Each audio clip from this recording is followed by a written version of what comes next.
What is this? Where is everyone? Sweetheart, are you hiding from me? Surprise! What are you doing under there? You scared the life out of me. Abini held her breath, pressed flat against the cool hardwood floor beneath the enormous mahogany bed, barely stifling a laugh. The white wedding dress, which she still hadn't changed out of since the ceremony, billowed around her like a cloud, the veil tangled in the box springs above her head.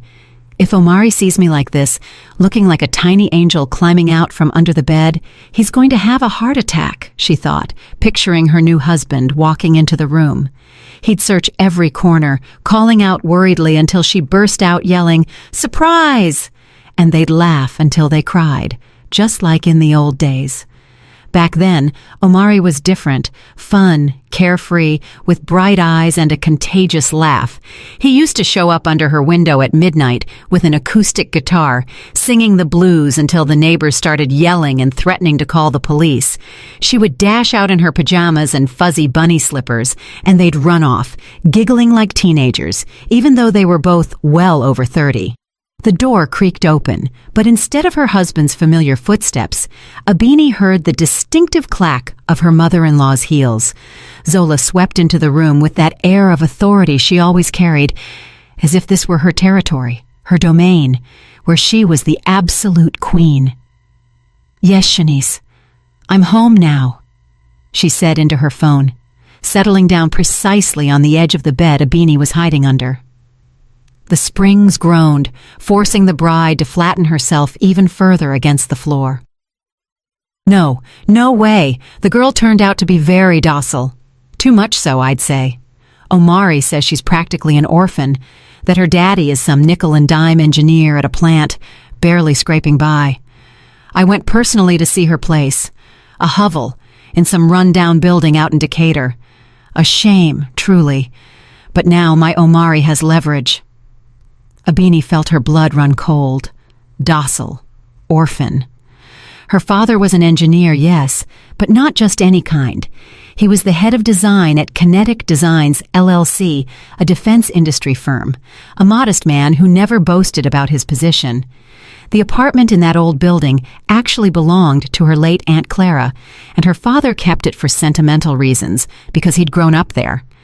In reality, they lived in a spacious, 3-bedroom condo in the affluent Buckhead neighborhood. Abini simply hadn't felt the need to flaunt any of that to her future mother-in-law. "You understand, Shanice? The plan is simple," Zola continued. Abini heard the telltale click of a lighter. Omari had sworn to her that his mother had quit smoking 10 years ago. They'll live together for 6 months, a year at most. Then Omari starts saying they're not compatible. I'll play my part. I'll say the daughter-in-law doesn't respect me, talks back, can't cook, the house is a mess. You know, the usual routine. They'll get an amicable separation, and the condo, which is in her name now, of course, will claim it in court. Omari put up the money. We have all the receipts saved. Besides, the girl won't put up a fight. What can a girl from the country do against us? Omari and I have it all mapped out. Zola's phone rang again. "Hello, Omari? Yes, son, I'm in your room. No, your brand new wife isn't around. She's probably out celebrating with her friends. Don't worry, she can't escape now. She's got the ring on her finger, the seal on the certificate. Done deal. Bird in a cage. Just remember what we talked about. No weakness. From day one, she needs to understand who runs this house, and don't you dare give in to her little tears or tantrums. They're all the same. You give them an inch, and they take a mile. Drive safe, son. I'll stay a little longer. I'm going to smoke a cigarette. I'll open the window so the smoke doesn't stink up the place. Wouldn't want your little wife to start complaining." Abini lay beneath the bed, feeling the world crumble around her. She was trembling, not from the cold, but from betrayal, rage, and disgust. The man she had entrusted her life to was a fraud, an accomplice in his mother's scheme to rob her, and the signs had always been there. She remembered how Omari insisted the condo be put solely in her name. "Baby, it's easier with the paperwork and you'll feel more secure. It's yours," he'd said, kissing her forehead. And she, the fool, had believed him. She also recalled Zola's probing questions about her family. And your mother? You don't have anyone else left? Oh, what a tragedy, the poor little girl. Those looks, which Abini had mistaken for tenderness, were actually pure calculation, the cold instinct of a hunter sizing up her prey. Zola stood up from the bed, paced the room, and stopped in front of the mirror.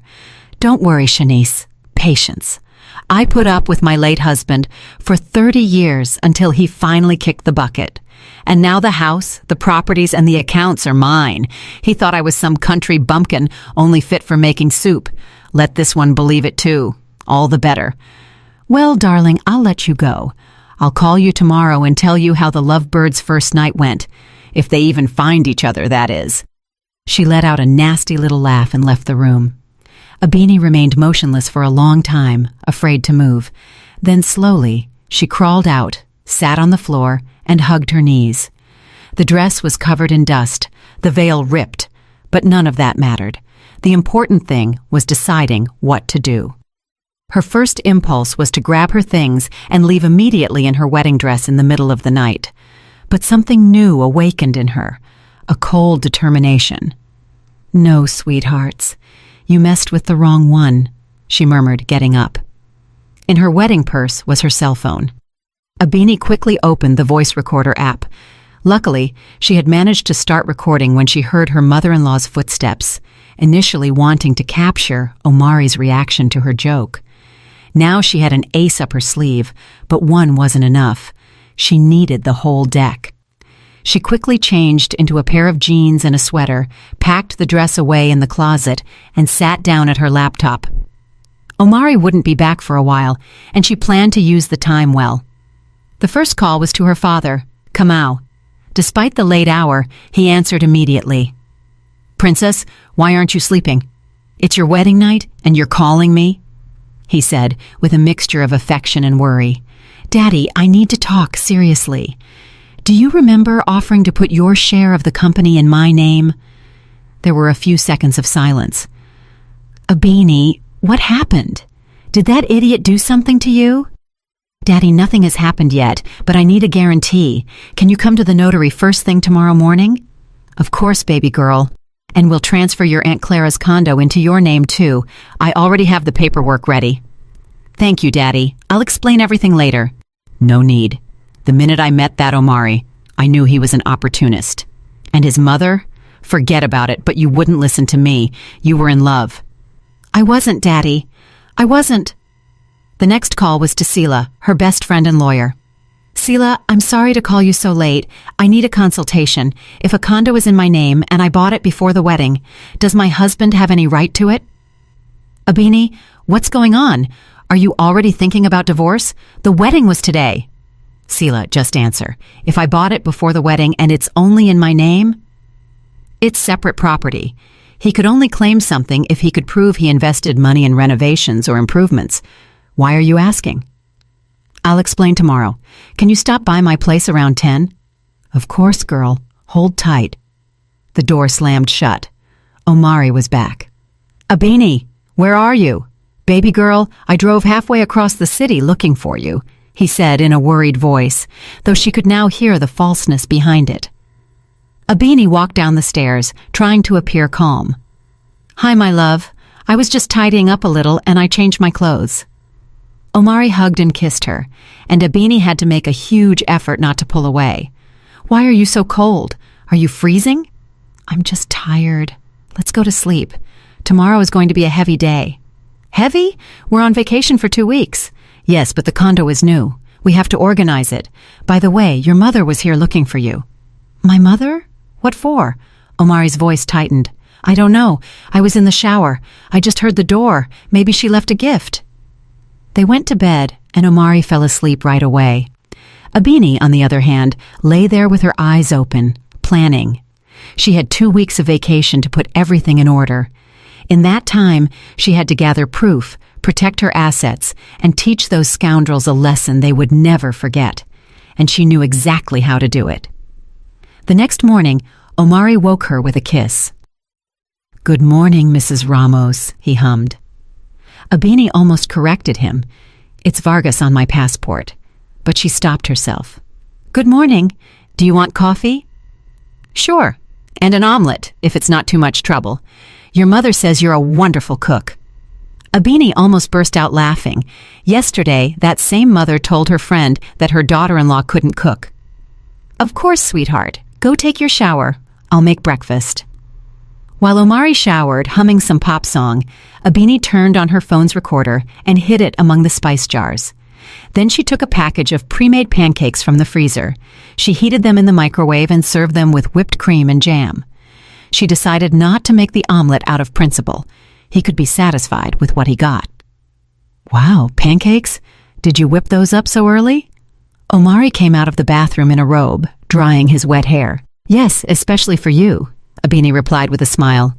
He sat down at the table, took a bite, and frowned. They're weird, a little rubbery.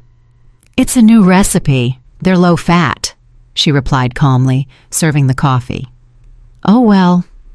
Hey, I was thinking, what if you include me on the condo paperwork? You know, so I can handle things with the HOA or repairs. Abini took a sip of coffee, deliberately drawing out the pause. And why would you need that? I can take care of everything. Or do you think I'm not capable? No, of course you are, but... Well, I'm the man, the head of the household. Sure, honey, we'll talk about it later. I have plans with a friend today. Which friend? His tone turned suspicious. Sela, you know her. We've been meaning to catch up for a long time. Ah, her. That's fine, but don't be late. Mom is coming for dinner. Make something delicious. Abini smiled. Of course, love. What is your mother like? She eats everything, but put some effort into it. The first impression is important.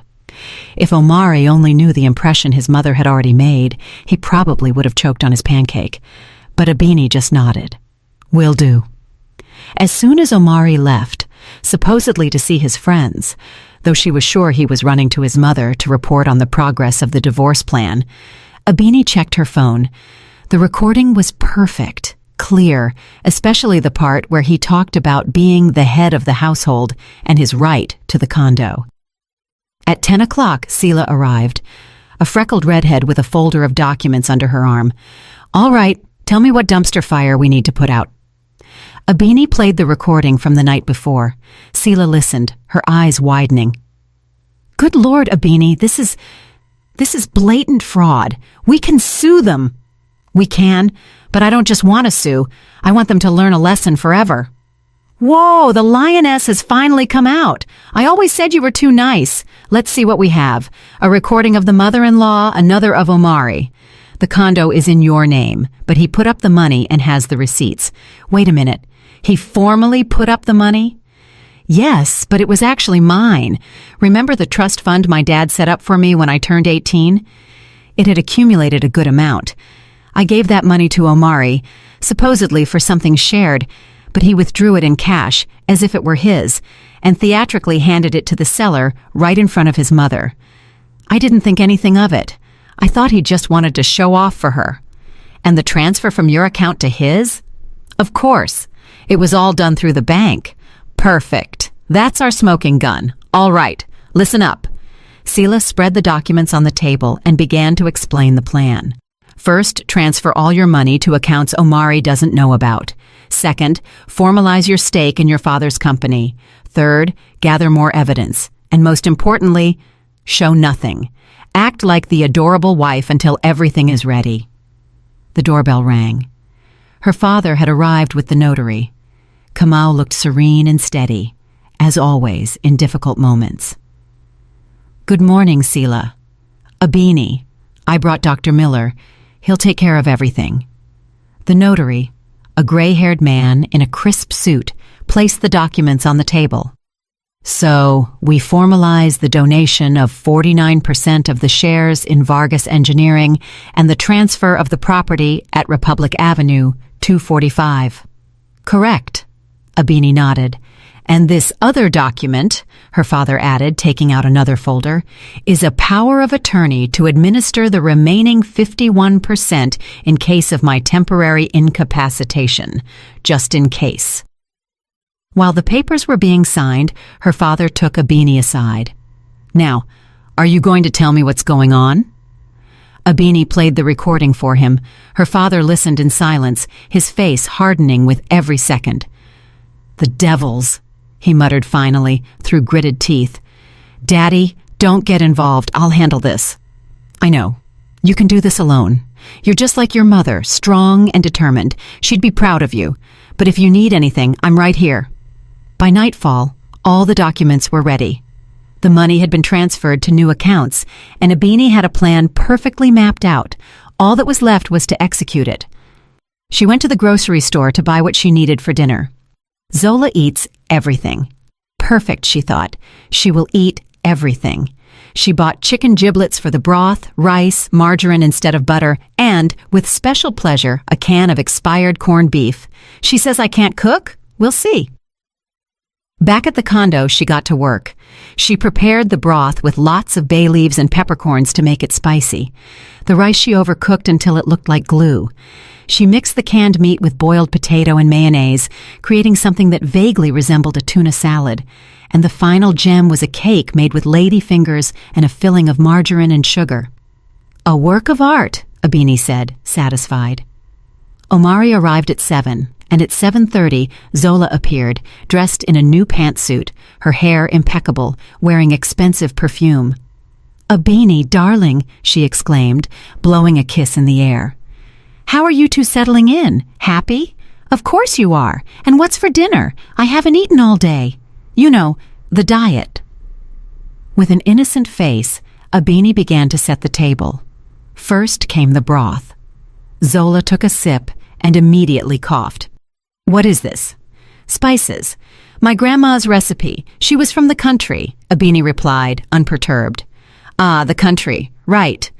Next was the rice cream. The mother-in-law looked at the grayish mass on her plate with obvious repulsion. "It's overcooked rice, very good for digestion." "I don't think so, thank you. I'm dieting." She didn't even touch the tuna salad, claiming an allergy to mayonnaise. And when Abini, with a triumphant air, brought out the cake, Zola stood up from the table. "You know, I'm feeling a little unwell.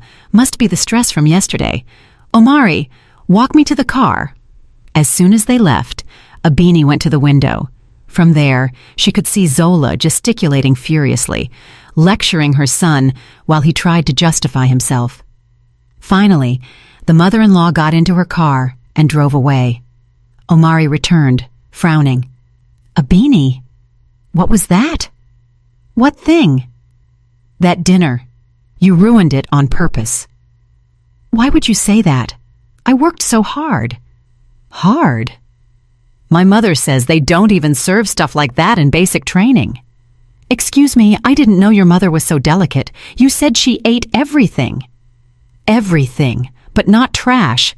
How dare you talk to me like that, Omari? I spent all day cooking." A tear escaped Abini's eye.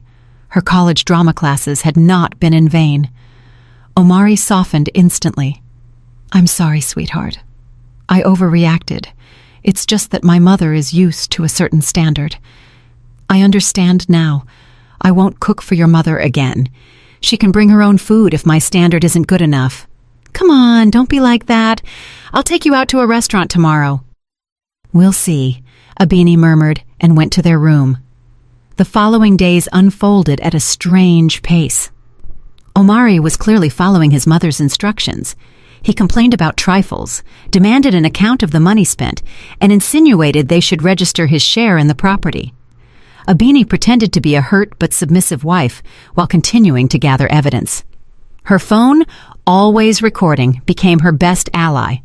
One night, she got a gem. Omari and his friend Malik were drinking beers in the living room. After the third bottle, tongues loosened. "Imagine, Malik, my old lady set up a plan to take Abini's condo." "Great, right?" "And is the chick rich or something?"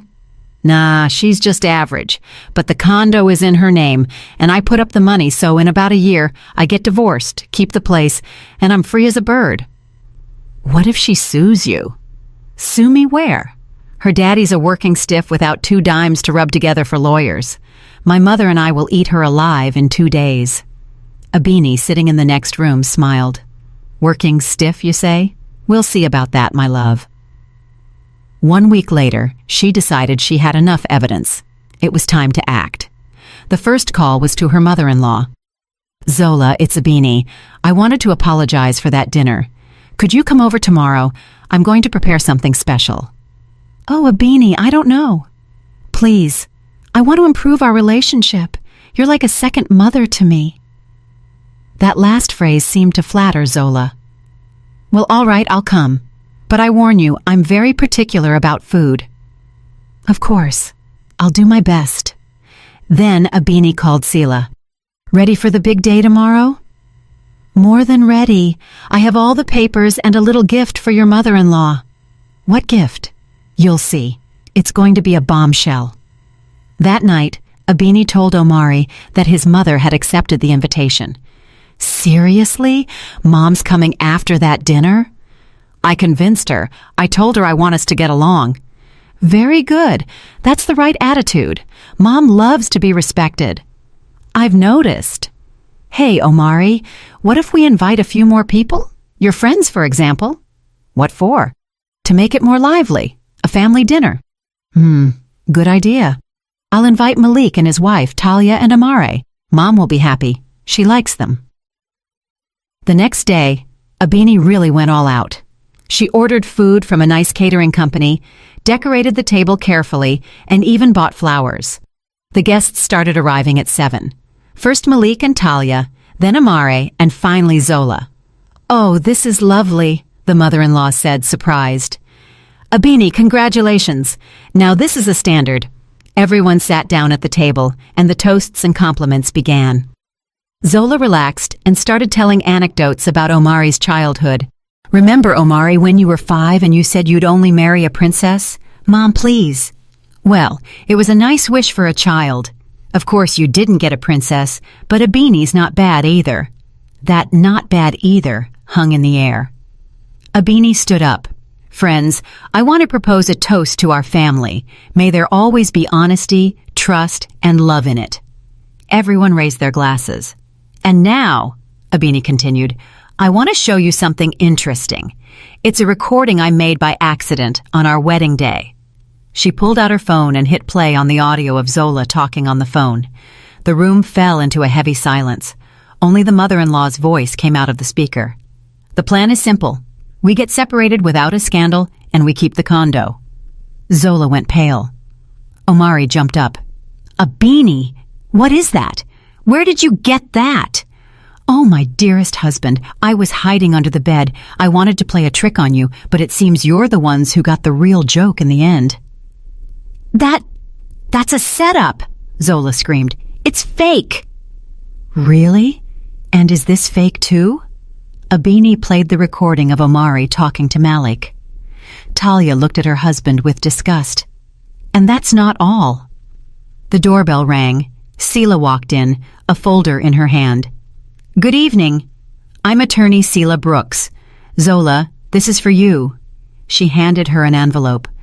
Zola took it with trembling hands. "What is this?" "A criminal complaint. You see, I did a little investigation. It turns out your late husband's death wasn't as natural as it seemed. Funny thing, a healthy man suddenly dies of a heart attack 1 month after his wife puts all the assets in her name. And by the way, there was no autopsy. You insisted on cremation, but I have the testimony of a nurse who saw you inject something into your husband's IV." It was a bluff, a complete bluff. But Zola didn't know that. She went even paler and collapsed into her chair. "That's not true. I didn't do anything. Not kill my husband and not plan to rob my daughter-in-law." Omari was paralyzed. "Mom, is what she's saying about Dad true?" "Omari, son, it's all lies. Your father was sick, and passing everything to your name was for you, so it would all go to you. And the condo with Abini was also for you." Abini walked up to her husband. "Omari, here are the documents. The transfer from my account to yours, the money you used to pay for the condo, my money. And here's the tax return for my father, chief engineer at a defense industry firm, with a salary that would make your mother's eyes pop out. And these are the papers for our real condo in downtown Atlanta. Not that dump out in the suburbs your mother went to inspect. And you know what else? I could call the police right now and report both of you for fraud, but I won't." "Why?" Omari asked in a low voice. "Because I'm not like you. I'm going to give you one chance. Zola will stand up right now. She will leave and will never appear in my life or Omari's again. If I ever see or hear anything about you again, all of this goes straight to the police, and not just for the condo fraud." Zola rose, staggering. "Omari, leave!" "Go, Mom," he said in a defeated voice. "Just go!" The mother-in-law slammed the door on her way out. The guests were in shock. Talia was the first to react. "Malik, we're leaving too, and we're going to talk at home about your involvement in all of this." They left. Amare mumbled an awkward goodbye and disappeared. Only Abini, Omari, and Sila remained. "Abini, Omari began. "Don't say anything. Just pack your things and go. We'll file for divorce tomorrow." "But couldn't we try to fix it?" "Fix what, Omari? That you betrayed me? That you conspired with your mother to rob me? That you thought I was some country bumpkin? No, honey, you don't fix that." Omari silently went to pack his bags. Half an hour later, he was at the door with his suitcase. "Abini, seriously, I didn't want to. It was Mom's idea." "No, Omari, you are a grown man. You made your own choices. Leave." He left, and Abini finally allowed herself to cry. Sila hugged her. "You're incredible, girl. A true warrior." "You know, Sila, I loved him. I believed in him." "I know, but it's better to know the truth now than years from now." "Yes, you're right. Thank you for everything." The divorce was quick and quiet. Omari didn't claim anything, probably out of fear of a scandal. Zola disappeared. It was said she had gone to live with a sister in Savannah. Abini stayed in her condo, licking her wounds and starting anew. Months passed. Abini was in a cafe with Sila, drinking coffee and laughing at some joke, when a tall, broad-shouldered man walked in, with honey-colored eyes and an open, kind smile. He went to the counter, ordered a coffee, and at that moment their eyes met. He smiled and nodded. Abini smiled back. "What are you thinking about?" Sila nudged her. "What? Nothing." Sure. He's gorgeous." The man indeed approached their table. "Excuse me, ladies. Do you mind if I sit here? There are no free tables and I need to do some work on my laptop." "Go right ahead," Sila replied, kicking Abini under the table. He sat down, opened his computer, and Abini could see blueprints on the screen. "Are you an engineer?" she asked without thinking. "Yes, a design engineer. Are you too?" "Well, by training. Now I work in procurement." "Wow, a colleague. My name is Jelani." "Abini, nice to meet you." They started talking. Jelani told her he had just returned from a long assignment and worked at the same research center where Abini's mother had worked years ago. Sila, with great discretion, excused herself with an urgent matter, not without winking at her friend first. Abini and Jelani stayed in the cafe until closing time, talking about work, books, and movies.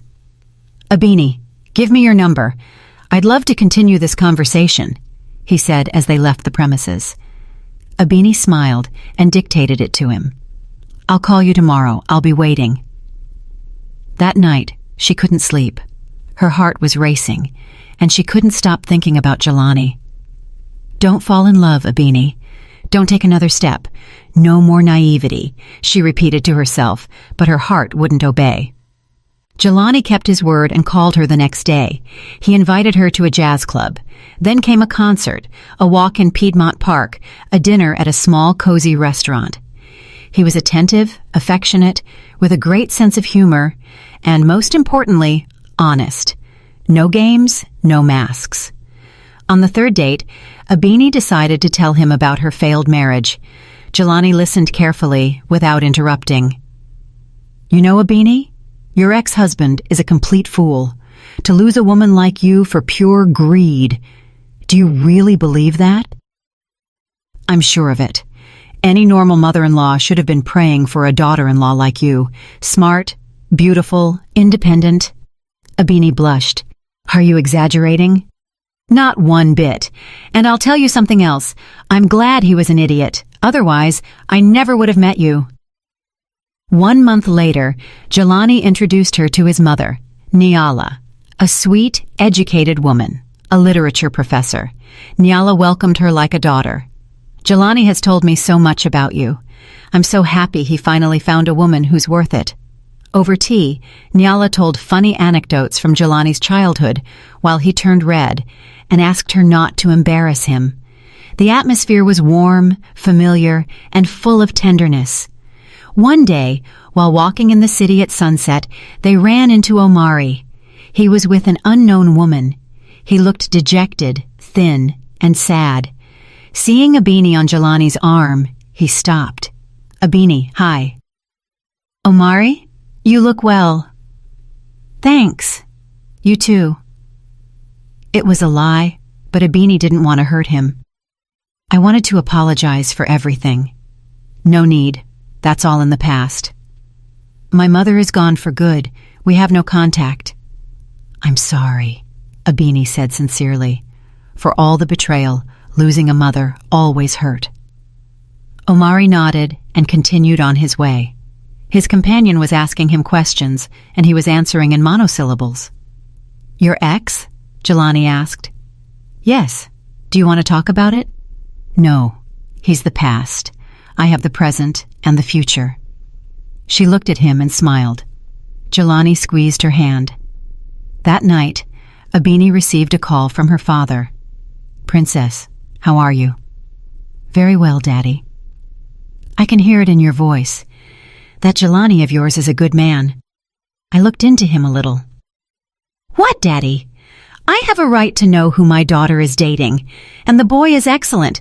Good family, hard worker, no vices. And best of all, he looks at you like you're the eighth wonder of the world. Daddy, please. I'm just telling the truth. Take care of him and take care of yourself too.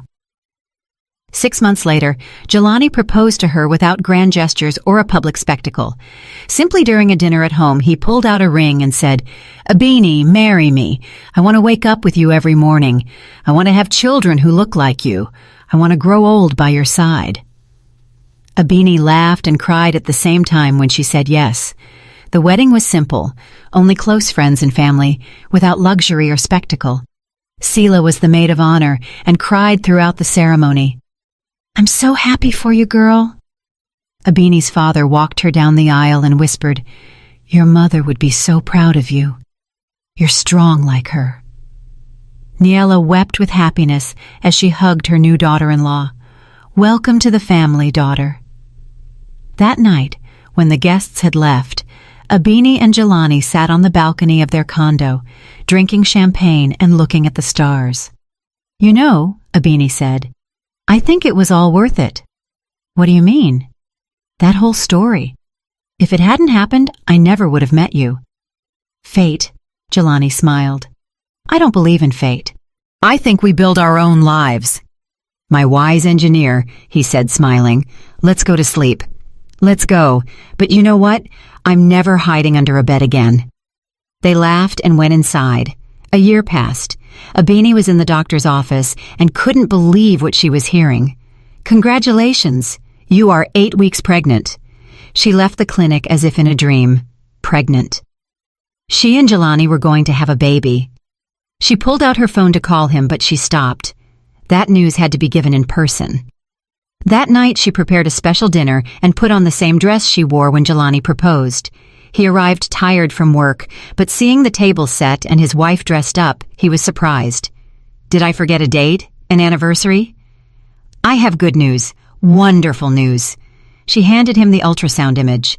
Jelani looked at it for a few seconds, then looked up incredulous. This is real? It's real. He picked her up in his arms and started spinning her around. I'm going to be a father. Abini, my love. We're going to be parents. The following months flew by. Jelani took care of her as if she were made of glass, satisfying all her cravings. Craving strawberries at 3 in the morning? He'd race to the other side of the city to find them. Nausea from the smell of coffee? The coffee disappeared from the house. Niala knitted booties and baby clothes, and Abini's father ordered the best crib on the market. In the 7th month, Abini ran into Zola in a baby goods store. Her ex-mother-in-law looked aged, tired. Seeing her, she froze. Her gaze dropped to Abini's belly. "Are you pregnant?" "Hello, Zola." "Yes, pregnant." "By him? Your husband?" "Yes, the new one, the real one." Omari can't have children. The doctors told him after the accident when he was young. I dreamt of a miracle, but... She fell silent. I didn't know that, so he hid that from me too. "Zola, what are you doing here? Do you work at this store?" "Yes, I'm a clerk.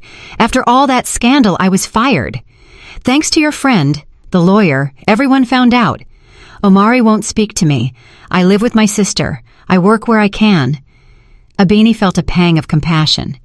Yes, this woman had tried to ruin her life, but seeing her like this was punishment enough. "I'm sorry it ended this way." "Don't be a hypocrite. I know I got what I deserved, but do you know what the worst part was? I lost my son, my only son. He won't answer my calls. He won't open the door for me. I don't even know how he's living." "I saw him about 6 months ago. He didn't look well, but he was with a girl." "Thank you. At least for that, Abini. I know I have no right, but forgive me. I was blinded by ambition.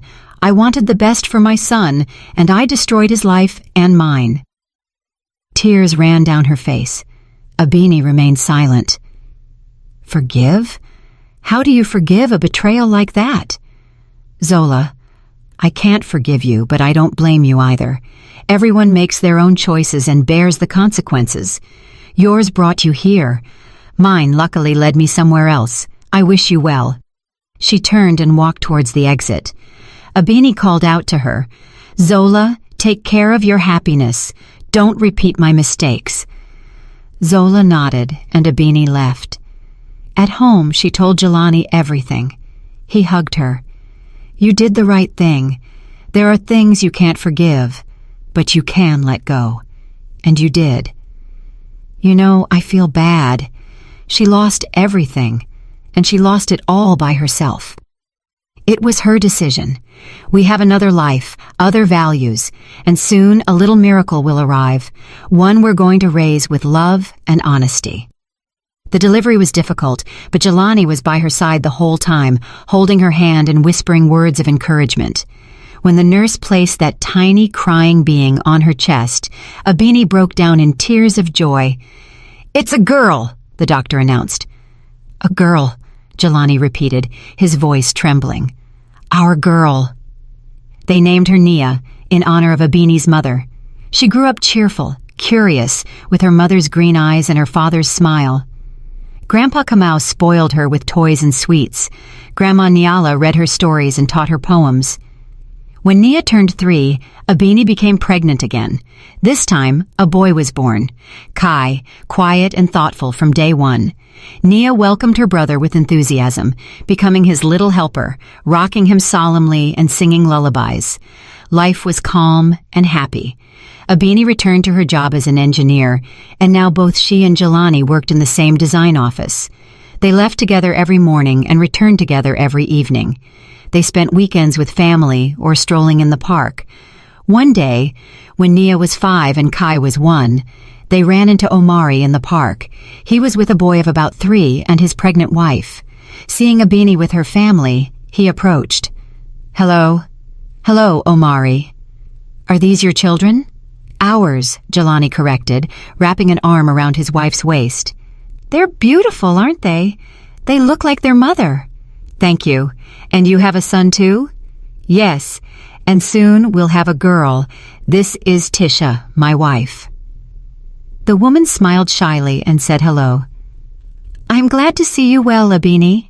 Seriously, I've thought a lot about everything that happened. If I could go back in time..." "No need, Omari. Everyone has their own path. Yours led you to Tisha and your children. Mine to Jelani. It had to be this way. I guess so. I've never been able to forgive my mother. I just can't. She wrote to me recently. She wants to see me. She says she wants to meet her grandchildren, but I'm not ready. That's your decision. But remember that children are not to blame for the mistakes of adults. Maybe it's worth giving them a chance to know their grandmother. Think about it. Omari nodded, said goodbye, and they walked away, each going their separate ways. Nia tugged on her mother's hand. Mom, who was that man? An old acquaintance, my love.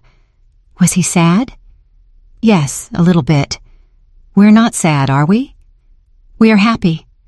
Jelani picked up his daughter in his arms. Abini took Kai's hand and they continued walking. A happy family that had built their joy on honesty, love, and trust.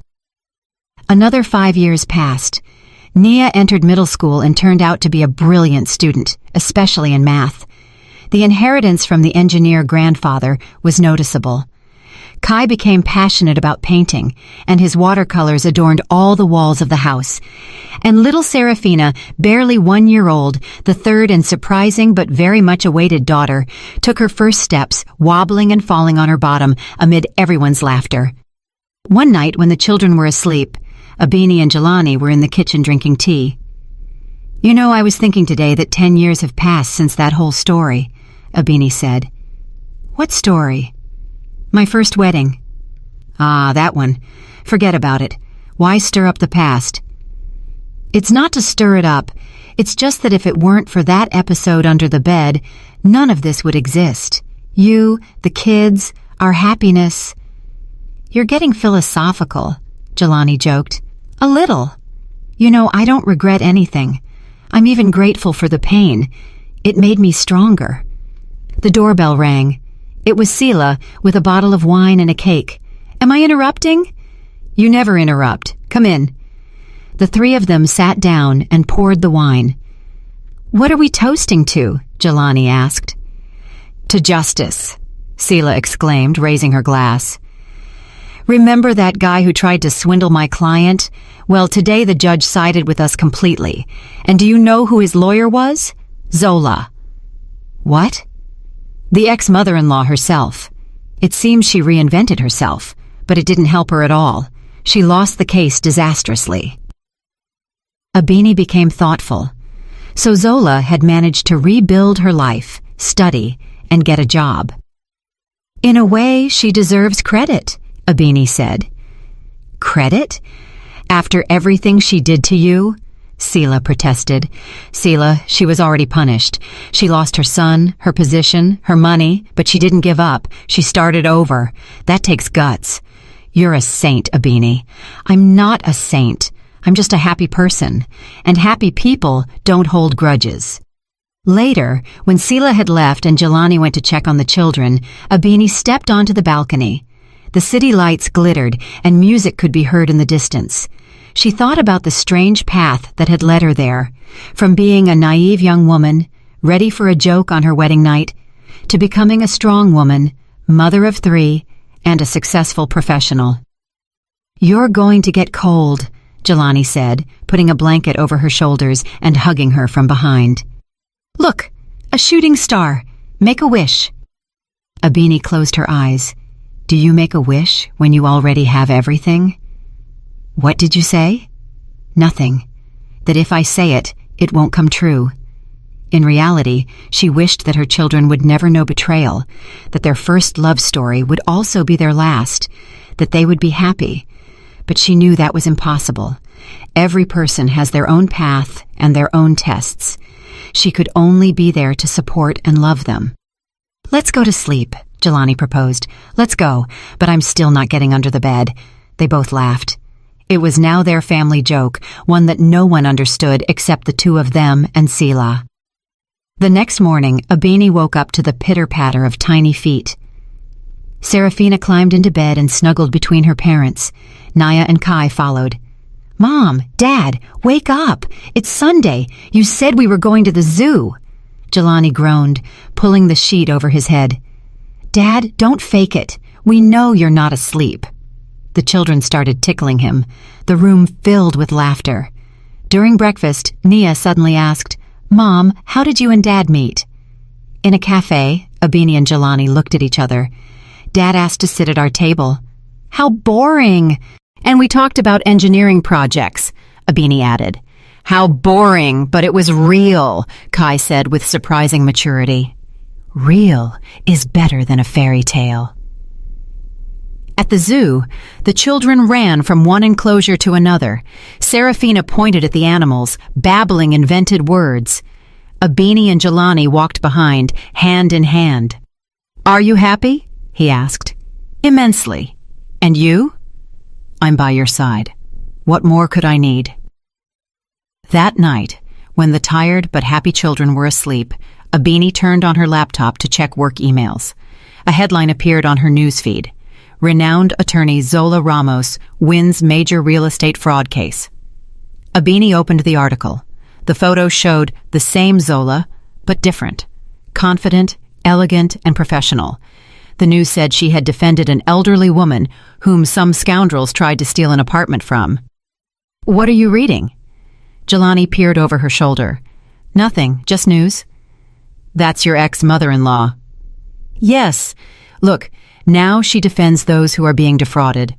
The irony of fate, or the forgiveness earned through actions. Perhaps. Abini closed the laptop. The past was behind her. Every person had their path, their lessons, their own way of redemption. She had learned hers that night under the bed, at a wedding that was never consummated. She learned not to trust blindly, to take care of herself, to defend herself, but above all, not to lose the capacity to love, to believe in goodness, and to be happy. Somewhere in a parallel universe, there was an Abini who did not hide under the bed, who never heard her mother-in-law's conversation, who lived in deception for 1 or 2 more years, suffered a painful divorce, and lost faith in people. But in this reality, everything was different.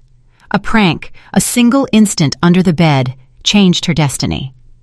What are you thinking about? Jelani asked. How strange everything is. How one small moment can change everything. The butterfly effect. Yes, my butterfly was hiding under a bed, and bless that butterfly, bless her. They turned off the light and went to bed. In the next room, the children were breathing calmly. Outside, the city murmured. Peace reigned in the house.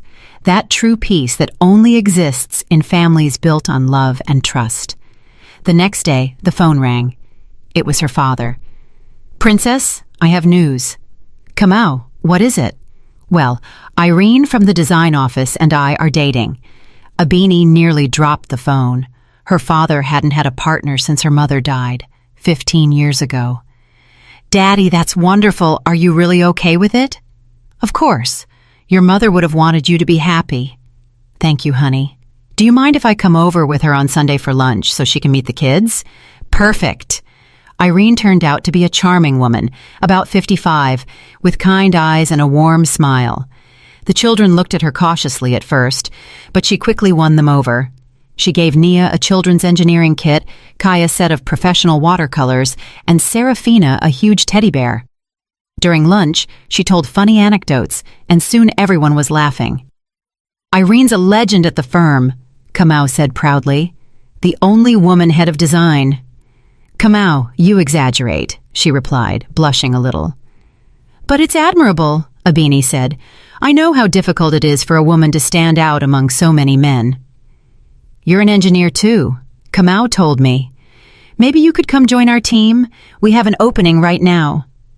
Thank you, but I'm very happy where I am. It's a shame, but the offer remains open. When the guests left, Jelani commented, Your dad looks happy. Yes, I'm so glad for him. He was alone for too long. Irene is a great woman. She is, and you know what? I was thinking maybe I should consider her proposal. My dad's design firm is something serious. Would you like to? I don't know, but I could try. 1 month later, Abini joined her father's team at the firm. The work was demanding, but fascinating. Irene became not only her colleague, but also her friend, and soon after, her stepmother. Kamau proposed to her, and they got married quietly. Only the closest family were present at the wedding. Nia recited a poem. Kai gave them a portrait he had painted of his grandfather and Irene, and Serafina carried the rings on a small cushion. Life continued its course. The children grew. Abini and Jelani worked. They loved each other. Sometimes they argued over trifles, but they always made up. A simple, normal life. And in that normalcy, true happiness was hidden, the kind worth fighting for. One day, tidying up the closet, Abini found her old wedding dress, the one she had hidden under the bed in.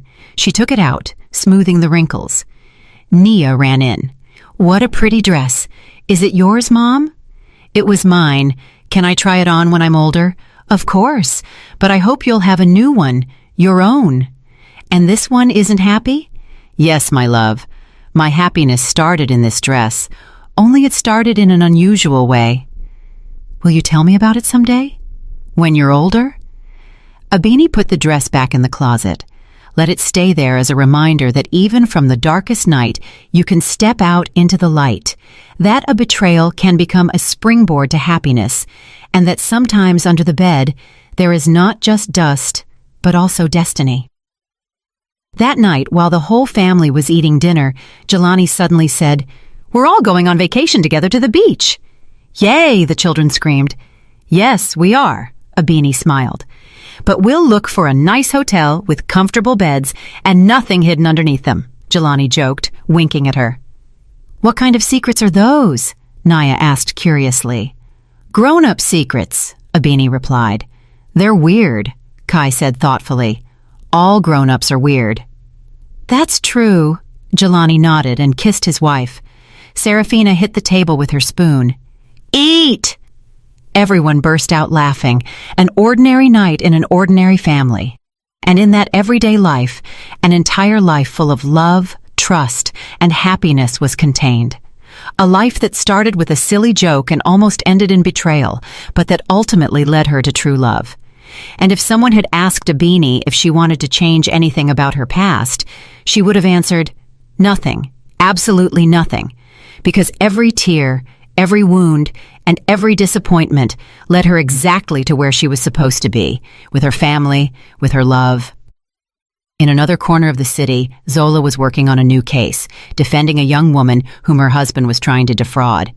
The story, almost a mirror image. An apartment, false documents, family involved. Zola knew how to face it. Personal experience was the best teacher. She could never redeem herself in front of Abini. But perhaps she was helping other women avoid the same mistake, and in that, too, there was justice. Omari continued with his life, raising his children, working, trying to be a good husband and a good father. Sometimes he remembered that story and was grateful that Abini had been smarter and stronger than him. She taught him a harsh but necessary lesson. Thanks to her, he became another man, honest, decent. His children would never know who he had been before, and that's how it should be. The circle closed. Everyone got what they deserved. Everyone followed their path, and only the old mahogany bed, the one Abini and Jelani had left when they moved, kept the secret of that first wedding night that changed several destinies. The new owners of the condo, a young couple, sometimes heard strange creaks under the bed. "Must be the springs," he would say. "Yes, surely," she would reply. They didn't know that under that very bed, a bride hiding in her white dress had discovered a truth that transformed her life. They didn't know, and they never would. They would have their own story, their secrets, their ghosts in the closet, and their angels under the bed. And Abini never hid again, neither from problems, nor from the truth, nor from life. She faced it head-on and moved confidently towards new goals, new dreams, a new happiness. She knew for certain that whatever happened, she could overcome it, because she had already done it once. On that first wedding night, when instead of romance, she was met with betrayal, and instead of tears, she chose serenity and victory. And it was the right choice, the only right choice, the choice of a strong woman who would not let herself be broken or allow her life, her dreams, or her future to be crushed. And life repaid her handsomely, a loving husband, wonderful children, a job she loved, and loyal friends. Sometimes, very occasionally, She remembered that night, not with pain or resentment, but with gratitude. Strange, perhaps, but if it hadn't been for that night, this day wouldn't exist, nor this evening, nor this moment when she sat on her porch, watching her children play in the yard, her husband preparing the barbecue, her father and Irene discussing some technical topic animatedly, while Sela arrived with her family, carrying a huge cake. It was Nia's 12th birthday. "Mom, look what Dad gave me!" Nia shouted, running towards her with a box in her hands. Inside was an advanced, almost professional engineering kit. "Dad says I'm old enough for this now." "Of course you are, my love. You're a young lady already." "Mom, tell me how you met Dad. But the truth, not the cafe story." "Why not the cafe story? It really was in a cafe." "But that's boring. You know, Nia, the best stories usually start out boring, and then they become magical, like in fairy tales." More like in life, Nia ran to show the gift to her grandfather. Abini sat watching her large, noisy family. Jelani caught her eye, winked, and blew her a kiss. She smiled. Yes, her story started in a cafe, but the real story, the one about her strength, her rebirth, and her decisions, had begun under a bed on her first wedding night. And Abini thanked life for that lesson, for everything, for the pain that made her stronger, for the betrayal that taught her the value of loyalty, for the loss that led her to gain, for the end that became a beginning. The sun set, painting the sky in pink and gold tones. The house smelled of baking. Irene had prepared her granddaughter's favorite eclairs. Kai was painting a portrait of the birthday girl, while Serafina ran with the puppy they had adopted from the shelter and named Leo. "Abini, come on, let's cut the cake," her father called. She stood up, smoothed her simple, comfortable house dress. Not white, not a wedding dress, but the dress of an ordinary day in her extraordinary, marvelous, and authentic life. And as she walked toward her family, she thought, "Thank you." She didn't know who exactly, fate, God, chance. But thank you for every moment, for every tear, for every smile, for having been that impulsive girl who 12 years ago decided to hide under a bed and changed her life forever. Because sometimes the most important decisions are made in the least expected moments. Sometimes salvation comes from where you least imagine it. Sometimes under a bed, you don't find a childhood monster, but a guardian angel who shows you the truth and points you toward the path. And Abini followed that path, firm, happy, grateful, towards her family, her love, her life, that life that had begun under the bed on her first wedding night. Life has a habit of surprising you, precisely when everything seems to be in place. 2 years after Nia's birthday, when Abini was 40 years old and had been married to Jelani for 14 years, something happened that shook her quiet existence. It all started with a phone call. Abini had just finished a complicated project at the design firm when the secretary informed her that a woman wanted to speak to her. She said it was urgent and that it had to do with Omari Ramos. Abini frowned. What could have happened? She picked up the phone. "Abini, it's Tisha, Omari's wife. I'm sorry to bother you, but Omari is in the hospital. He had an accident. The doctors say he needs an urgent operation and he has a very rare blood type, A negative. Neither the children nor I have it. I know it's a lot to ask, but you wouldn't happen to be the same type." Abini felt her hands go cold. Indeed, her blood type was AB negative. "Yes, I am that type." "What hospital is he at?" "He's at Northside Hospital." "I'm coming," she interrupted. It's a matter of life or death. She got permission at work and drove straight to the hospital. In the intensive care hallway, Tisha was there, her eyes swollen from crying, with 2 children by her side, a boy of about 9 and a girl of 7. Seeing her, Tisha jumped up. "Thank you for coming. The doctors are waiting for you." Abini nodded and went to the lab. While they were drawing blood, she thought about how strange it all was. The man who had once tried to defraud her now depended on her help. And she was doing it, not for him, but for those children who didn't deserve to lose their father. The operation went well. Abini wanted to leave, but Tisha stopped her. Please stay. I'm scared. I don't have family here, and my mother-in-law Zola is abroad. I can't reach her." Abini looked at the frightened little ones, hugging each other. "All right, I'll stay." They sat in the hallway, drinking vending machine coffee. Tisha began to speak. It turned out that she knew the whole story from day one. "Omari told me everything. He said he had been an idiot, that he lost the best thing he had, that it took him years to forgive himself, but he met me, and everything started to get better. He just never could reconcile with his mother. She tried, writing him letters, but he sent them back unread. As evening fell, the doctor came out with good news. Omari had woken up. The danger had passed. Tisha broke down in tears of relief. The children hugged her. Abeni silently stood up to leave, but Tisha stopped her. "Do you want to see him, please?" In the room, Omari was pale, connected to tubes and monitors. When he saw Abeni, he tried to smile. "Thank you," he whispered. "Tisha told me you gave blood. Saying thank you is an understatement. Not an understatement after everything I did." "Abeni, forgive me. I know you said you already had, but I need to hear it again." Abeni was silent for a few seconds, then replied, "I don't hold a grudge, Omari. You have a beautiful family. Take care of them." "I will. And are you happy?" "Yes, very happy. I'm glad. Seriously, I'm glad." Abeni left the hospital after dark. Jelani was waiting for her in the car. She had told him everything on the phone. "You did the right thing," he said, hugging her when she got into the car. "I'm proud of you. I couldn't do anything else. There were children involved. Come on, Abeni. Let's go home. Ours are waiting for you, too." At home, Nia, who was 14 and thought she was an adult, received her with crossed arms. "Mom, is it true you saved a man's life? Who told you?" "Dad, that's incredible. Mom is a hero." "No, Nia, I'm not a hero. I just did what I had to do." "And who was that man?" "An old acquaintance, the sad man in the park." Her memory was excellent. "Yes, and why did you help him if he was sad?"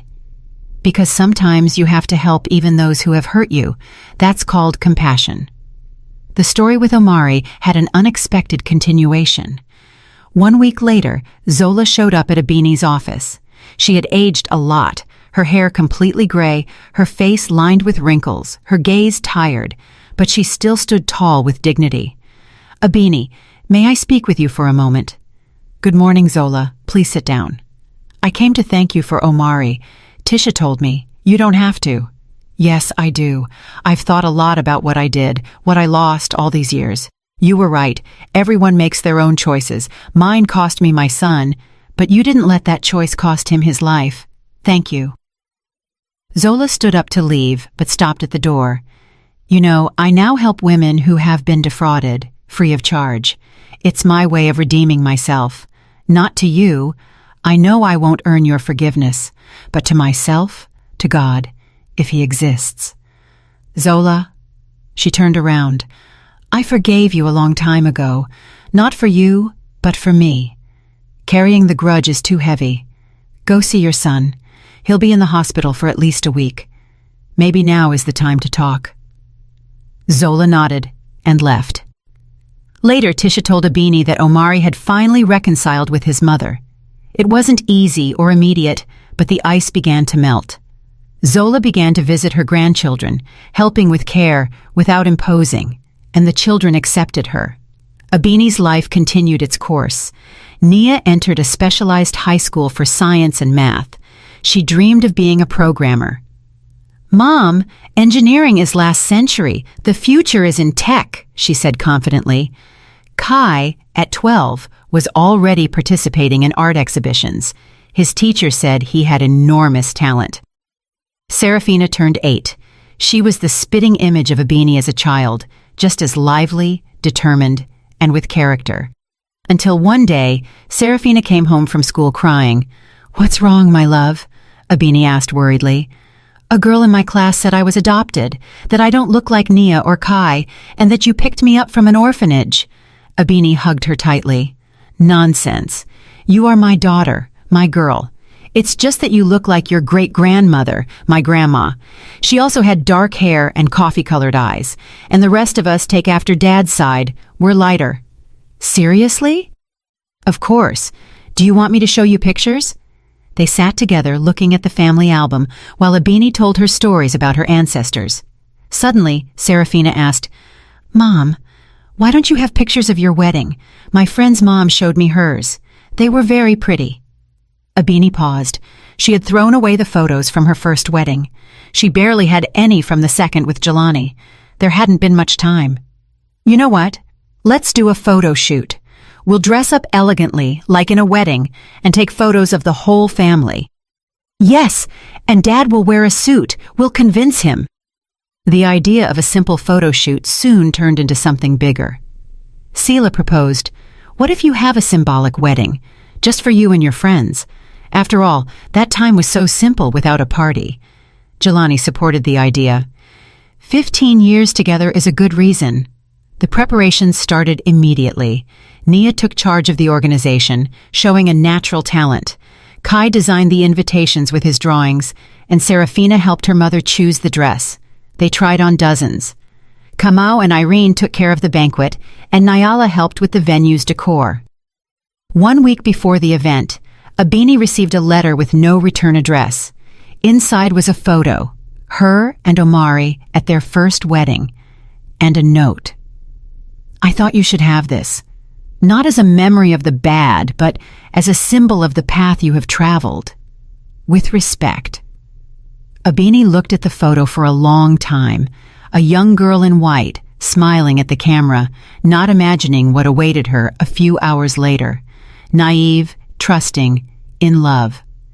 Abini smiled too and put the photo in the album without throwing it away, but also without showing it to Jelani. It was her story, her past, her path.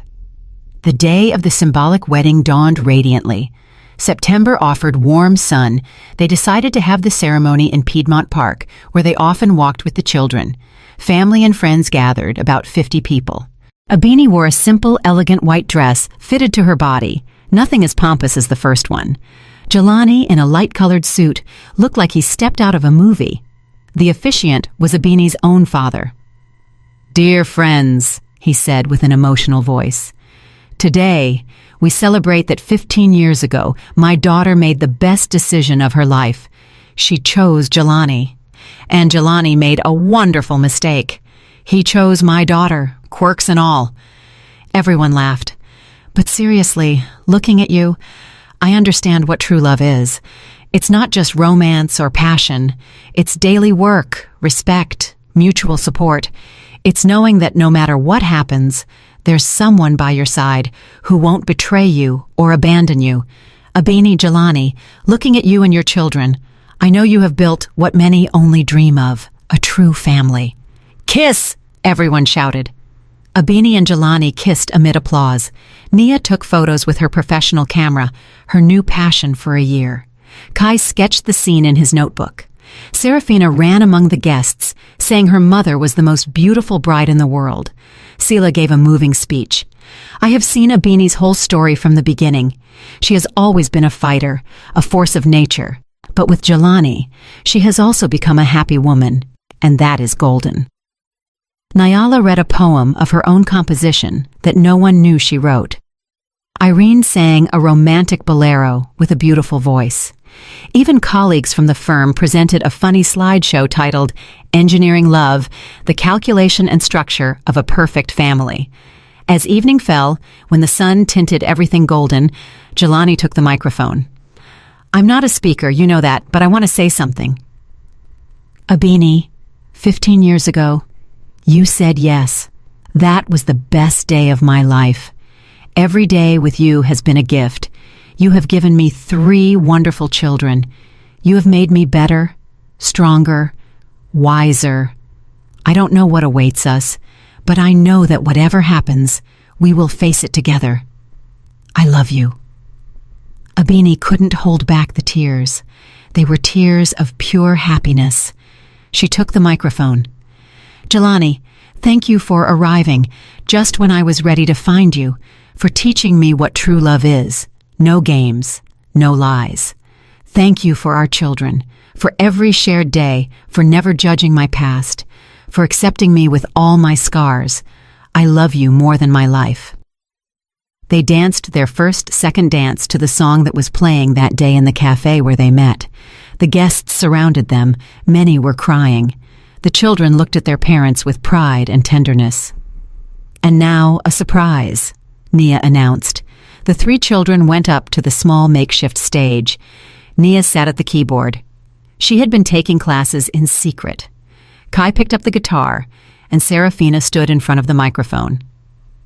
"We prepared a gift," Serafina said with a serious voice. They started playing and singing a simple song about family, love, and home. Serafina's voice was clear and strong. Nia accompanied her confidently, and Kai followed with soft harmonies. Abini and Jelani hugged while listening to them. "We did a good job," Jelani whispered. "An excellent job," Abini replied. After the party, life returned to its usual rhythm, but something had changed. That symbolic ceremony seemed to strengthen them, giving them new energy. Abini received a promotion, becoming the head of design. Jelani took over the direction of a new project. The children continued to fill the house with pride and joy. But life, as always, brought tests. 6 months after the celebration, Kamau was hospitalized. Heart problems. Abini spent nights by his bedside. Irene never left him. The operation was complicated but went well. When Kamau regained consciousness, the first thing he said was, "I still have to see my grandchildren grow up." The recovery was slow. Abini asked for vacation to help Irene with the care. The children visited him every day. Nia read him scientific articles. Kai drew his portraits, and Serafina talked non-stop, making him laugh. "You know, Abini," her father told her one day, "I thought after your mother I couldn't be happy again, but I was. Irene, you, the children, the grandchildren. Life goes on, even when you think it's over. Daddy, you're going to live for 100 years more. Not 100, but I'll try to last long enough. I want to hold my great-grandchildren." "Dad, what are you talking about? Naya is already 17. Suitors will start appearing soon." She's focused on studying. One thing doesn't preclude the other. And it was true. Suitors started appearing. Tall, slender, intelligent, Nia attracted attention wherever she went, but she was serious, more so than was usual for her age. "Mom, these boys are so immature. What was Dad like at their age?"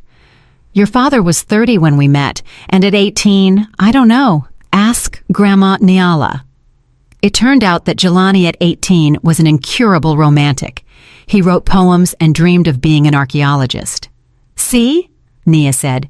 "And these guys only talk about cars and video games." Her first serious love came in college. She had entered Georgia Tech for applied mathematics. The boy's name was Quentin. He was 2 years older, responsible, and focused.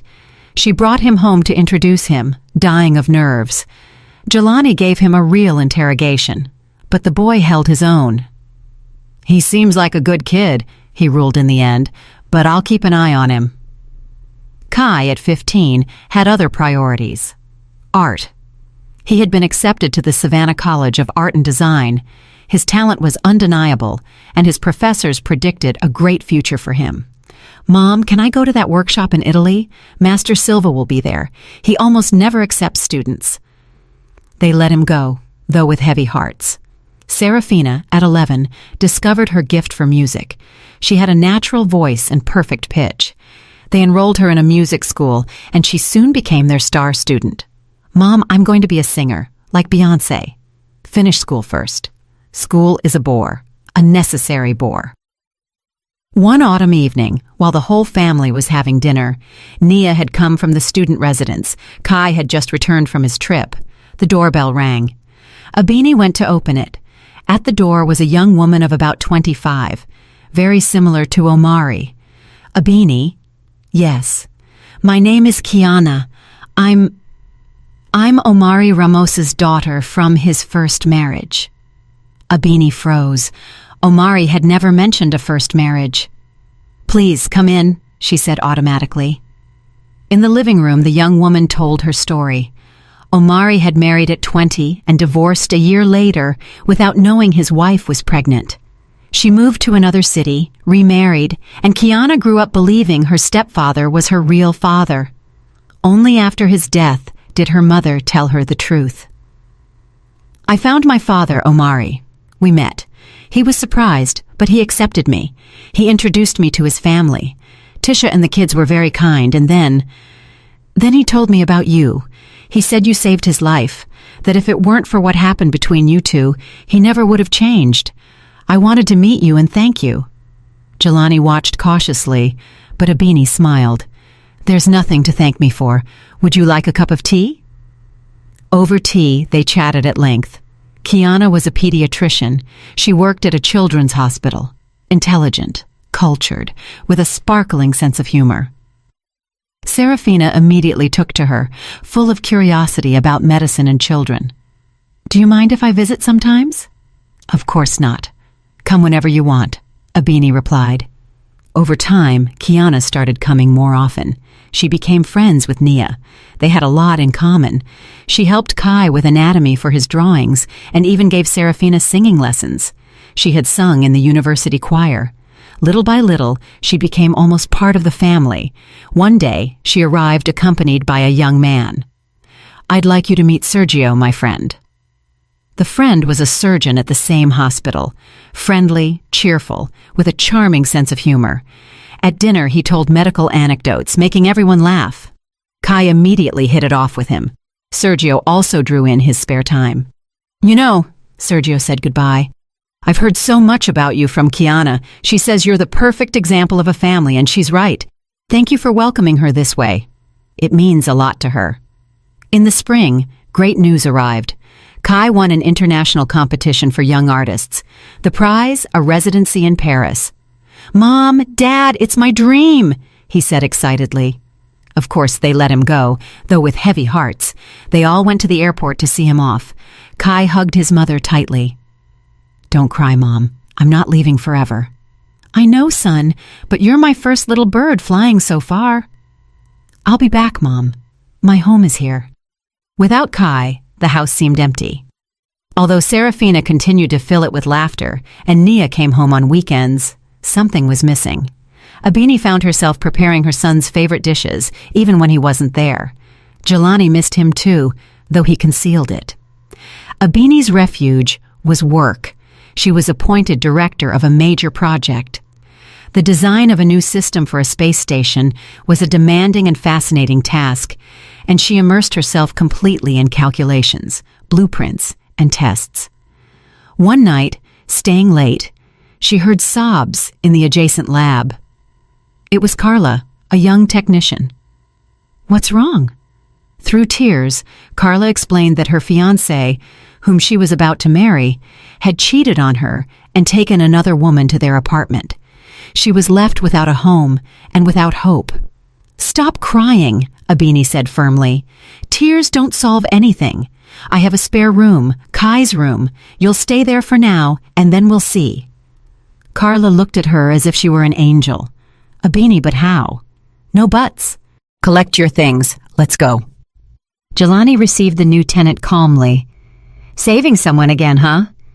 And what did you want me to do? Leave the girl on the street? Serafina was delighted. Finally, she had someone to talk to about girl things. Carla turned out to be an excellent guest. She helped around the house, taught Serafina English, and made delicious cakes. Abini, how did you meet Jelani? She asked one night. Abini smiled and told her the story of the cafe, the blueprints, and how she had been afraid to trust in love again after a betrayal. And your first husband? Carla asked cautiously. That's another story, a long one with a moral. I'll tell you someday. But she didn't have to. 1 week later, Carla's ex-fiancé showed up at the engineering firm begging for forgiveness. He put on a show with flowers and knelt in front of everyone. Carla was paralyzed, and Abini intervened. Young man, what kind of drama is this? I love Carla. I was an idiot. You were, and you still are. Carla, do you want to talk to him? The girl shook her head. Well, this is over. Disappear before I call security. The guy left, but started waiting for her in front of the building every day.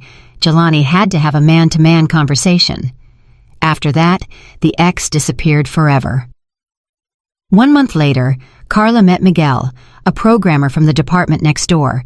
Quiet, smart, wearing glasses, the complete opposite of the former, but he looked at Carla as if she were a goddess. Abini blessed that relationship. 1 year later, they got married. Carla came to Abini's house with tears in her eyes. If it weren't for you, I never would have met Miguel. You're my fairy godmother. I'm no fairy, Abini replied tenderly. I was just there at the right time. Kai returned from Paris, more mature, with a beard, smelling of paint and turpentine. Mom, it's incredible there, but you know what? There's no place like home. He brought gifts for everyone, paintings he had done there, including a family portrait done from memory that they hung in the living room.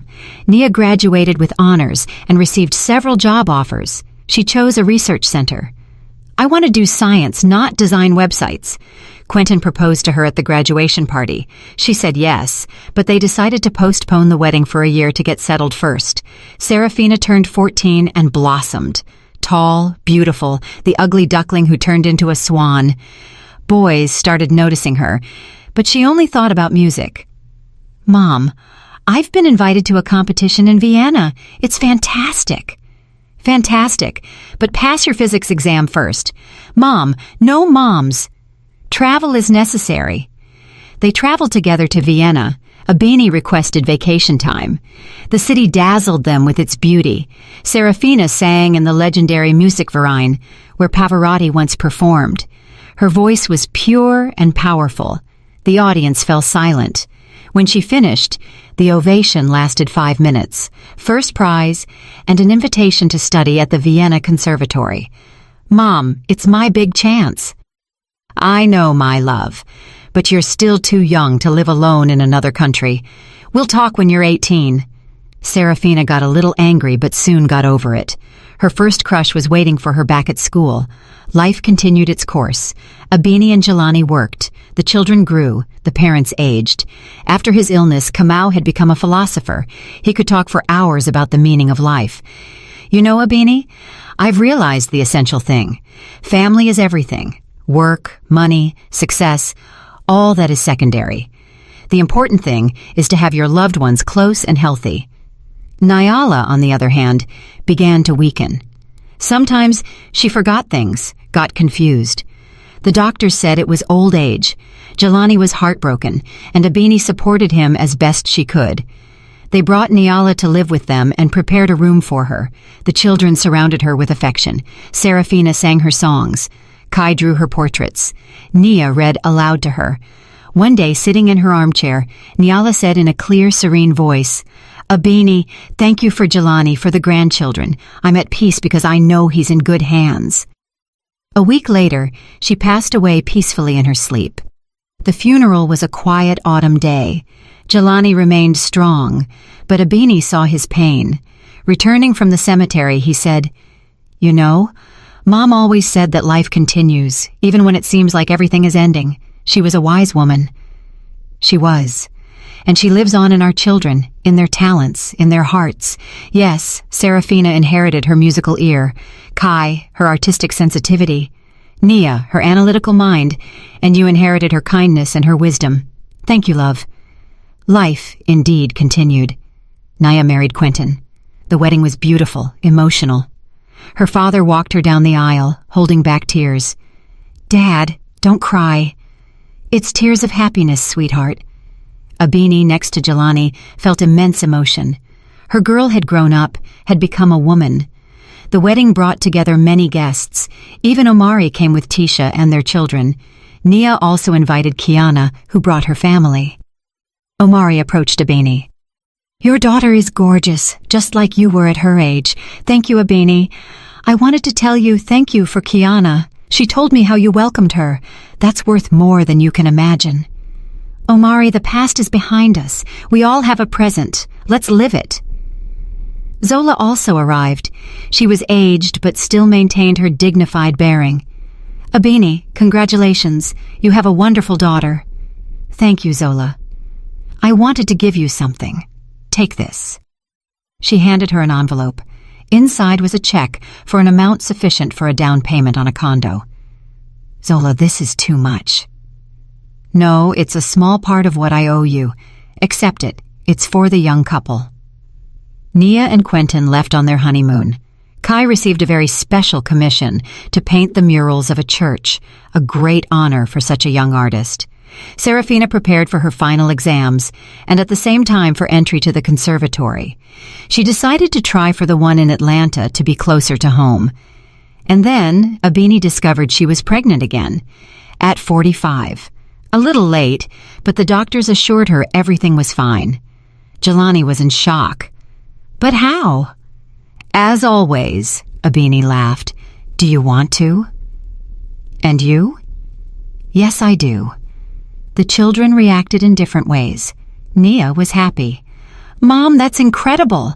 I'm going to have a little brother or sister. Kai commented with excitement. It'll be interesting to do a portrait with a baby. Serafina was scandalized. Mom, that's embarrassing at your age. Serafina! Okay, but let it be a girl. I don't understand boys. The pregnancy was difficult. Abini had to rest and quit work, but she didn't regret it. It was another opportunity, another miracle. Jelani cared for her like a queen, and the children helped with everything. A girl was born. They named her Sanaa, in honor of Abini's best friend. Tiny, fragile, but with a cry so loud it made everyone laugh. She's got character, the nurse said. Nia came to help with the baby. She herself already had a pregnant belly. Continuity of generations, Abini joked. When Sanaa turned one, they organized a big family party. Everyone came, relatives, friends, even Carla and Miguel with their newborn. Kiana and Sergio announced their engagement. Serafina sang a song for her little sister, and Kai gave her a painting titled Sanaa with Angel Wings. During dinner, Kamau raised his glass. I toast to continuity. May our family never fall apart. May our great-grandchildren and great-great-grandchildren gather around a table like this years from now and remember us fondly. Abini looked at everyone around her and thought, this is happiness. Not wealth, not success, but this, a large family, people you love and who love you. And it all started with that silly joke that day she hid under a bed. That night, when the guests had left, the children were asleep, and little Sanaa was breathing softly in her crib. Abini and Jelani sat on the patio. Tired? He asked.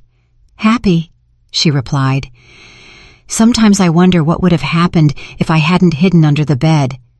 Don't think about that. Everything happened as it was supposed to. Yes, perhaps, but it's still strange. Such a small decision, an impulse of a few seconds, and it changes an entire life. They call that destiny. I don't believe in destiny. I believe we build our own lives. Stubborn as ever. Well, let's say we did build it ourselves, and it didn't turn out so bad, did it? It turned out perfectly. They stayed hugged, looking at the stars. A dog barked in the distance. The traffic noise was muffled. The world kept turning, but peace reigned in their home. Abini knew that no matter what happened, she had the most important thing. Her family, her love, her home. And yes, she never hid under a bed again, only sometimes when playing hide-and-seek with the children. But that was a different story. 3 years passed. Little Sana became a lively 4-year-old, just like Serafina when she was small, determined, with a strong character. Serafina finished the conservatory and was accepted into the Metropolitan Opera Chorus. Not yet as a soloist, but in the Met. Mom, this is just the beginning. In a few years, I'll be a soloist. I don't doubt it, daughter. Naya and Quentin had a son they named Kamau, after the great-grandfather. Old Kamau was over the moon. My namesake. Irene, look at him. He looks just like me. All babies look alike, Kamau, she said, laughing. But yes, he's beautiful. Kai, to everyone's surprise, fell in love, and not with an artist or a muse as many expected, but with a nuclear physicist, Amara. A serious girl with glasses, capable of talking for hours about quantum mechanics. They met in a cafe. He was drawing, she was solving equations. "Mom, she's incredible. She sees beauty in the formulas and also in my paintings. She says my paintings are the visualization of the harmony of the universe. Then she is undoubtedly your soulmate." One Tuesday, Abini received a call from the hospital. "Mrs. Abini, Mrs. Zola Ramos is asking to see you. She doesn't have much time left." Abini remained silent. Go, after everything? But she remembered the eyes of that woman at the symbolic wedding, her sincere attempt at redemption, and she decided to go. Zola was in a palliative care room, very thin, her face yellowish, cancer, terminal stage. Seeing her, she tried to smile. "Thank you for coming. I didn't think you would." "What do the doctors say?" 2 weeks, maybe 3. "I need to tell you something and give you this." She pointed to a folder on the bedside table. Inside were documents, a will in which Zola left all her assets to an orphanage, and a letter. "This is for you. Read it later. Not now. And one more thing. Omari doesn't know I'm here. Don't tell him. He's just putting his life back together. I don't want to destroy it again." "Zola, he's your son. He has a right to know." "I know, but I don't have the right to cause him any more pain. I hurt him enough, and you too." Abini sat next to the dying woman's bed and thought about how strange life is. Once, this woman had wanted to destroy her, and now she was here alone. And the only one who had come to see her was Abini. "I'm going to call Omari," Abini said softly. "I won't tell him you asked me to, but let him decide whether to come or not." Omari arrived an hour later. He was more aged, with gray hair at his temples, but he still maintained his bearing. He entered the room, looked at his mother, and his face broke. "Mom!" "Omari, son, forgive me. I didn't want you to see me like this. Why didn't you tell me? Why?" He sat beside her and took her hand. Abini discreetly left. In the hallway, Tisha and Omari's children were waiting. "Thank you for calling. I never would have forgiven myself if I didn't get here in time." They drank vending machine tea. Omari's children, now teenagers, talked in low voices. Then Kiana and Sergio arrived. "Dad told us about Grandma. We came as soon as we could." Zola died a week later. She managed to talk to all her grandchildren, ask Tisha for forgiveness, and give her blessing to Kiana and Sergio for their wedding. To Omari, she said, "I'm proud of you, son. You've become a real man. Not thanks to me, but in spite of me. And that's good." The funeral brought together many people. After all, in recent years, Zola had helped dozens of women, defending them pro bono in court. Grateful clients came, colleagues, even judges she had worked with. Abini stayed on the sidelines, but Omari approached her. "Thank you for everything. You gave me the chance to say goodbye to my mother and forgive her. That is priceless." At home, Abini opened Zola's letter. The handwriting was shaky, clearly written by a sick hand. "Dear Abini, I allow myself to call you dear, even though I don't have that right. Without knowing it, you became my greatest teacher. You gave me a lesson in strength, dignity, and the power of forgiveness. I have spent the last years trying to redeem the wrong I did to you, not to earn your forgiveness. I don't deserve it. But for my own soul, to leave this world having done at least a little good. Thank you for Omari. You gave me back my son when you called him. Thank you for teaching me what a true woman is like, strong but not cruel, intelligent but not manipulative, loving but not blind. I saw your family at that wedding. It is a beautiful family. Take care of it. And if someday your children ask you about your first marriage, tell them the truth. Let them know that even from the darkest night, you can step out into the light. You have proven it. With respect and gratitude, Zola Ramos. Abini folded the letter carefully and put it in a drawer. Maybe someday she would show it to her children, but not now. For now, she had another concern. Little Sana had caught the chicken pox, and the whole house was in a commotion. "Mom, I'm itchy," the girl complained. "Don't scratch, my love." "But I'm itchy." Abini put ointment on her, told her stories, and sang her songs. Jelani came home from work at noon to see his two girls. "Dad, I'm all green but gorgeous." "You look like a frog princess." "I'm not a frog." "Of course not. You're a princess, a green princess." Naya brought her son Kamau every weekend. The boy could spend hours building blocks or looking at picture books. "Mom, he's just like Grandpa Kamau, so focused." "And that's good. Let him grow up smart." One Sunday, during the family dinner, a tradition that Niala had started, Serafina announced news. "I'm going to have my first solo concert in the small hall of the conservatory." Everyone applauded. "Daughter, that's wonderful," Jelani exclaimed. "When is it?" "In 2 months. And guess what else? I want to sing a song I wrote myself about our family." The preparations began right away. Serafina rehearsed at home, and her voice filled every corner. Even little Sana accompanied her, making up words. Kai designed the poster. Nia took care of the organization, and Abini sewed the concert dress. Serafina didn't want a store-bought one, but one made by her mother. 1 week before the event, a call came from France. An important gallery wanted to buy a series of Kai's paintings, Parisian landscapes. The sum was impressive. "Mom, this is a fortune. You deserve it, son.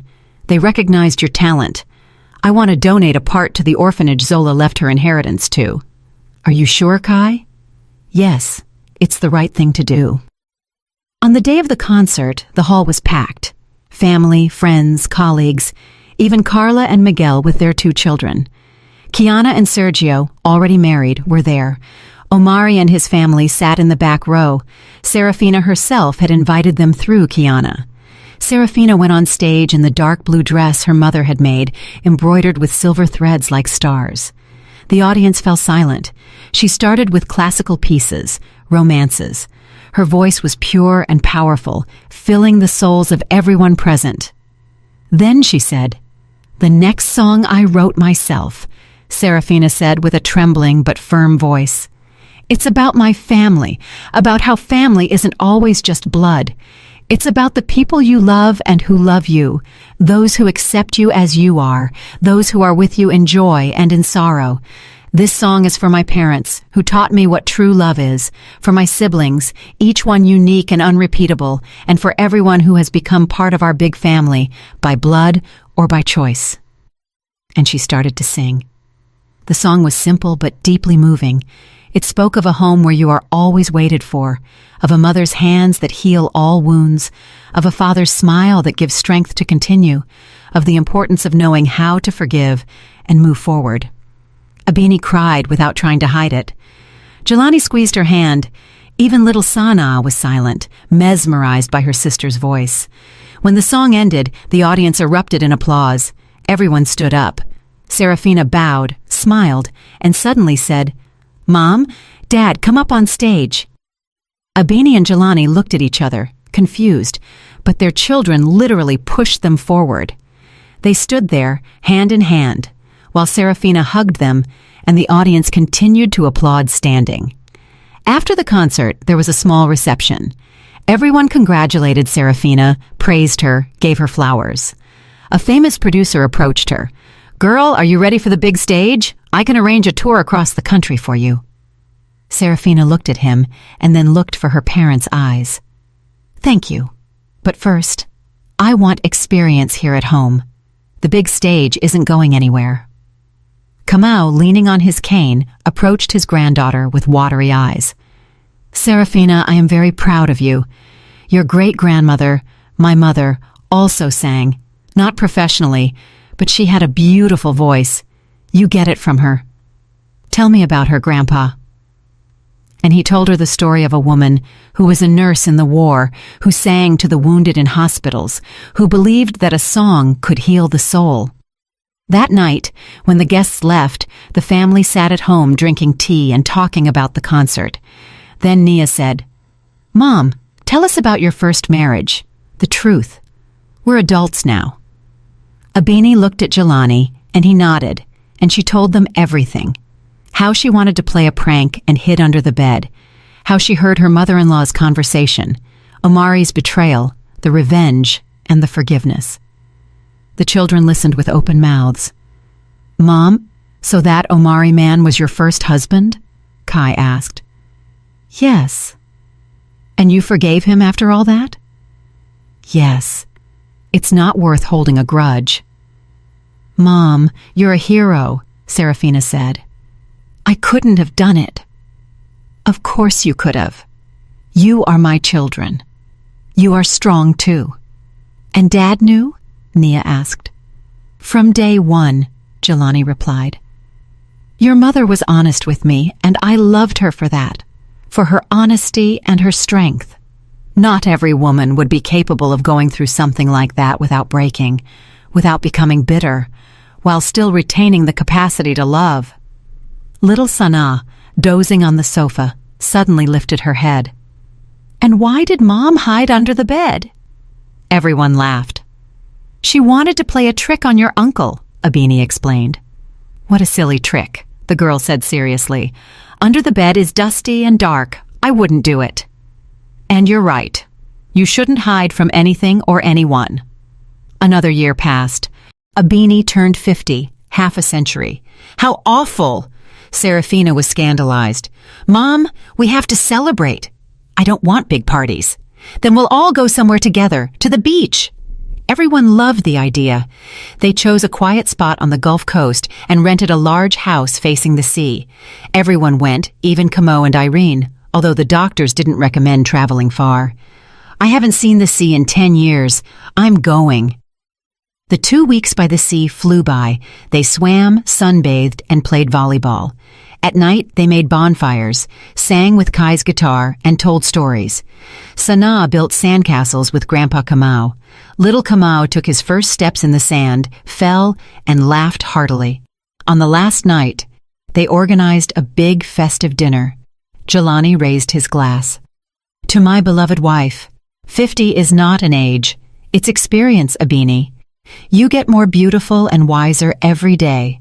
Thank you for these 25 years together, for our children, for being who you are." Kamau added, "And as a father, I'll say this. Abini has exceeded all my expectations. You're not just my daughter. You're my friend, my support. Your mother would be very proud of you." Everyone toasted. And then Nia stood up. "I also have news. We are expecting our second child." There was applause, hugs, and tears of joy. "Now that's a birthday gift," Abini laughed. And suddenly Serafina said, "I have more news. I've been invited to La Scala for a scholarship." It was a bombshell. La Scala, the dream of any opera singer. "Serafina, that's incredible. I'm leaving in 1 month for 6 months." Kai didn't lag behind. "I've been offered a commission to paint a chapel in New Orleans. It's a great honor and a lot of work, at least a couple of years." "You decided to give us all the news on the same day," Jelani joked. "And why not? It's a special day." That night, Abini couldn't sleep. She went out to the seashore. The moon illuminated a silver path on the water. She thought about the years lived, about everything that had happened.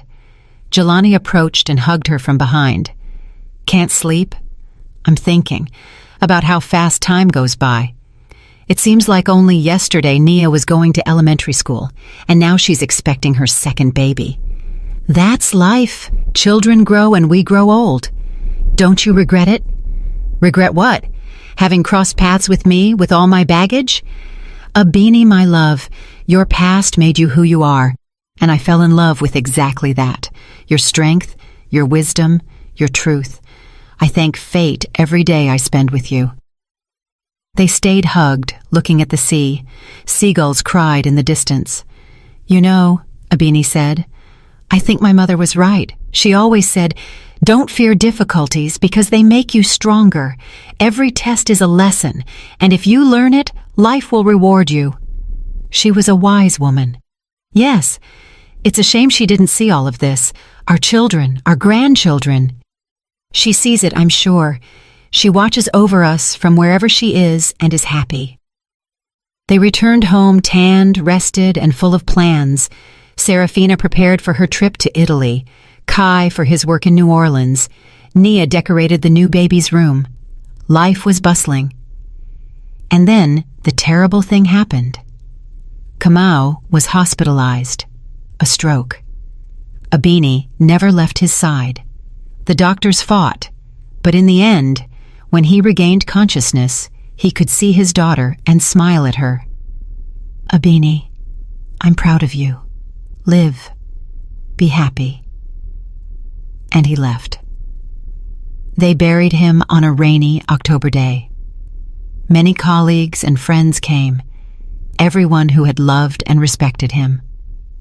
Abini remained strong, but at home, when everyone left, she broke down in tears. Jelani hugged her. The children surrounded her. Little Sanaa stroked her hair. "Don't cry, Mommy. Grandpa is an angel now." Irina was left completely alone. She had no children of her own. Abini approached her. "Irene, you are not a stranger. Daddy loved you.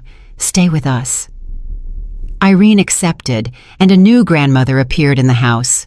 Life gradually returned to its course. Serafina went to Italy and sent letters full of emotion. Kai immersed himself in painting the chapel. Nia had a girl. "Sanaa, Mom, look, she looks like you." "All babies look alike," Abini smiled, remembering Irene's words. Sometime later, a letter arrived from the notary. Kamau had left a will. His assets, not small, were divided between his daughter and his grandchildren, but there was a special clause, a fund named after his wife, Naya, to help young women engineers. "Daddy," Abini whispered, crying over the documents. Even after his death, he continued to care for his family and honor the memory of the woman he loved. On New Year's Eve, Serafina